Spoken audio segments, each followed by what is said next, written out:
दोस्तों नमस्कार। हल्द्वानी उत्तराखंड से मैं डॉक्टर राम सेवक वर्मा अपने चैनल होम्योपैथी सिंप्लीफाइड में आपका स्वागत करते हैं। दोस्तों आज के इस एपिसोड में बात करते हैं रिमोटॉइड अर्थराइटिस के बारे में। रिमोटॉइड अर्थराइटिस एक तरह की गठिया है। यह संक्षेप में कहें तो ये रिमोटॉइड अर्थराइटिस एक तरह की chronic progressive auto immune disorder है। इस बीमारी में हमारा जो डिफेंस मैकेनिज्म है, हमारी जो इम्यूनिटी है, हमारा जो इम्यून सिस्टम है, ये हमारे शरीर की फाइटिंग फोर्स है। किन्हीं कारणों से ये हमारे ही शरीर के हेल्दी साइनोवियल टिश्यूज को डिस्ट्रॉय करने लगती है। ये धीरे धीरे काफी लंबे समय में होता है, ये कोई एक दिन का नहीं है, धीरे धीरे होता है। शुरुआत में पता ही नहीं चलता और इसका इलाज भी लंबा ही चलता है। ये एक ज्वाइंट से शुरू होकर के धीरे धीरे अनेक ज्वाइंट्स में फैलती है।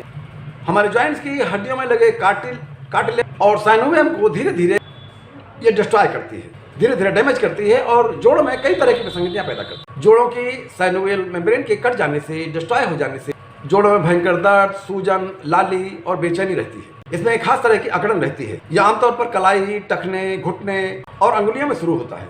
रिमोटॉइड अर्थराइटिस पुरुषों के अपेक्षा महिलाओं में बहुत ज्यादा होता है।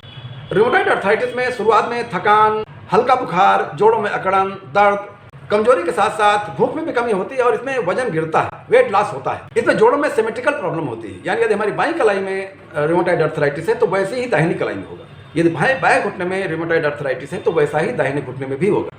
इसमें भूख कम हो जाती है, सवेरे सवेरे जकड़न, दर्द, लाली ज़्यादा होती है और कुछ देर काम करने के बाद में, कुछ देर मूवमेंट करने के बाद में ये दर्द कम हो जाता है। यानी इसमें काम करने से, चलने फिरने से दर्द में आराम मिलता है। धीरे धीरे इस बीमारी में जोड़ों में डिफॉर्मिटी शुरू हो जाती है, जोड़ों पर गांठें निकल आती हैं। धीरे धीरे हमारे जोड़ों के अतिरिक्त हमारे शरीर के अन्य ऑर्गन्स जैसे हमारी स्किन, आँखें, फेफड़े, हार्ट और जो ब्लड वेसल हैं इनके ऊपर विपरीत प्रभाव डालती है। कभी कभी ये बीमारी गाउट के साथ भी होती है, यानी इसमें कुछ लक्षण गाउट के भी होते हैं। ये शुरुआत में छोटे जोड़ों को प्रभावित करती है। इसमें जो लक्षण आएंगे वो लक्षण किस तरह के होंगे? जोड़ों में अकड़न जकड़न महसूस होगी, जोड़ों में सूजन होगी, लाली होगी और जोड़ गर्म लगेंगे, थकान लगेगी, बुखार हो सकता है, भूख नहीं लगेगी, इसमें वजन गिर सकता है। लंबे समय तक रहने पर ज्वाइंट की कार्टिलेज कट जाती है, खिंच जाती है, टेंडन्स खिंच जाते हैं और कमजोर हो जाते हैं। धीरे धीरे ये ज्वाइंट्स के शेप और अलाइनमेंट को कमजोर करके तमाम तरह की विसंगतियां पैदा करती है। इसके कारणों के बारे में अगर बात करें दोस्तों, अभी तक मेडिकल साइंस इस बारे में कुछ कंफर्म नहीं कर सकी है कि इसके एग्जैक्ट कारण क्या है, पर इसमें कुछ रिस्क फैक्टर जरूर होते हैं। पहला रिस्क फैक्टर तो यही है कि हमारी जो जेनेटिक फैक्टर है, हमारी फैमिली हिस्ट्री, यदि हमारे माता पिता को रिमोटॉइड अर्थराइटिस थी तो बहुत संभव ये हमें हो सकती है। इसमें एज प्रमुख है, इसमें 35-40 वर्ष के बाद में ये बीमारी शुरू होती है। ओबेसिटी के कारण हमारी जो वेट बेयरिंग ज्वाइंट्स हैं जैसे टखने हैं, घुटने हैं, कलाई है, इन पर अतिरिक्त जोर पड़ने से रिमोटॉइड अर्थराइटिस का खतरा हो सकता है। पुरुषों की अपेक्षा महिलाओं को बीमारी ज्यादा होती है। ऐसा ही माना जाता है कि बचपन में टॉन्सिल का इन्फेक्शन हुआ हो या कोई अन्य वायरल इन्फेक्शन हुआ हो, तो जब इस तरह का होता है तो आगे चल करके बहुत खतरा होता है रिमोटॉइड अर्थराइटिस होने का। अब दोस्तों देखते हैं कि ऑस्टियोआर्थराइटिस में और रिमोटॉइड अर्थराइटिस में फर्क क्या होता है। ऑस्टियोआर्थराइटिस में एक्सरे से पता चलता है कि हमारे जो जॉइंट्स की लिगामेंट्स हैं, हमारी कार्टिलेज हैं, ये कितना कट गई। इसमें जोड़ों में जकड़न होती है, दर्द होते हैं घुटने, कंधा, कोहनी में और इसमें अंगुलियों में सूजन हो सकती है।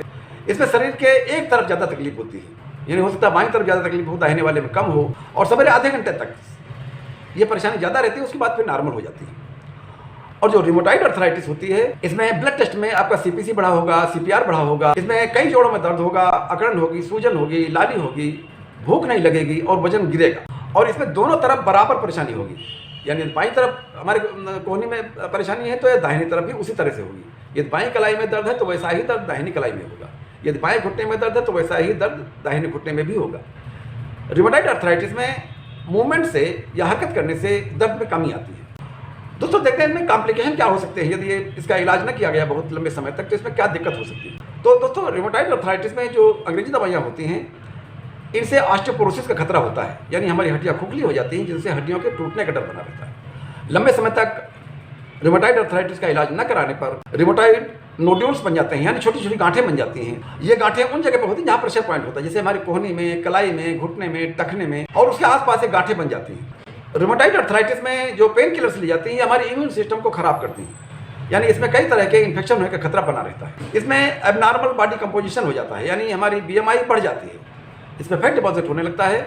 आगे चल करके रिमोटॉइड अर्थराइटिस लंबे समय तक होने पर हमारे शरीर के अन्य अंगों पर भी इसका फर्क पड़ता है, यानी हमारे हार्ट पे, फेफड़े पे, स्किन पे, आंखों पर और ब्लड वेसल पर विपरीत प्रभाव पड़ता है, जिससे इन अंगों में भी परेशानी शुरू हो जाती है। दोस्तों ये क्रॉनिक और जिद्दी परेशानी है, इसके इलाज के लिए मरीज और डॉक्टर को दोनों को धैर्य की जरूरत होती है। इसे ठीक होने में काफी समय लग जाता है, तो दवाई जरूर लेते रहें, इसमें समय लग जाता है पर यह ठीक हो जाती है, इसमें आराम हो जाएगी, मेंटेन हो जाती है आगे चल करके। तो दोस्तों देखते हैं अब इसमें होम्योपैथी दवाइयाँ क्या काम कर सकती हैं। तो दोस्तों वैसे तो ये मरीज को देखने के बाद ही पता चलता है कि उसमें क्या क्या परेशानी है, ऑस्टियोआर्थराइटिस है या गाउट है या रूमेटॉइड अर्थराइटिस है। यदि ये कंफर्म हो गया कि इनको रूमेटॉइड अर्थराइटिस ही है, तब हम जो दवाइयाँ देते हैं अपने यहाँ, उनमें से मुख्य दवाइयाँ तो इस प्रकार से हैं। सबसे पहले हम मेडोरिनम 200 की वीकली डोज देते हैं, यानी हर हफ्ते में मेडोरिनम 200 की 4 बूंद दवा या 4 गोलियाँ सवेरे सवेरे देते हैं। इसमें दूसरी दवा है कोल्चिकम 30 की 4 बूंद दवा या 4 गोलियाँ रोज 3 बार लेंगे। इसमें महिलाओं की 2 दवाइयाँ होती हैं, काउलोफाइलम 30 और सिमिसिफ्यूका 30। इन दोनों दवाइयों की 4 बूंद दिन में 3 बार लेनी। इसमें एक मदर टिंचर आती है, स्टेलेरिया मीडिया मदर टिंचर की आधे कप पानी में 20 बूंदें दिन में 3 बार लेनी। इसमें अन्य भी बहुत सी दवाइयाँ हैं, ब्राइनिया है, रस्टाक्स है, कॉस्टिकम है और बहुत सी दवाइयाँ हैं, पर जो मुख्य दवाइयाँ हैं वो मैंने बताई हैं। तो दोस्तों ये था मेरा वीडियो रूमेटॉइड अर्थराइटिस के बारे में। यदि आपको अच्छा लगा हो तो प्लीज़ लाइक कीजिएगा, शेयर कीजिएगा, सब्सक्राइब कीजिएगा। ठीक है दोस्तों, मिलते हैं अगले वीडियो। नमस्कार।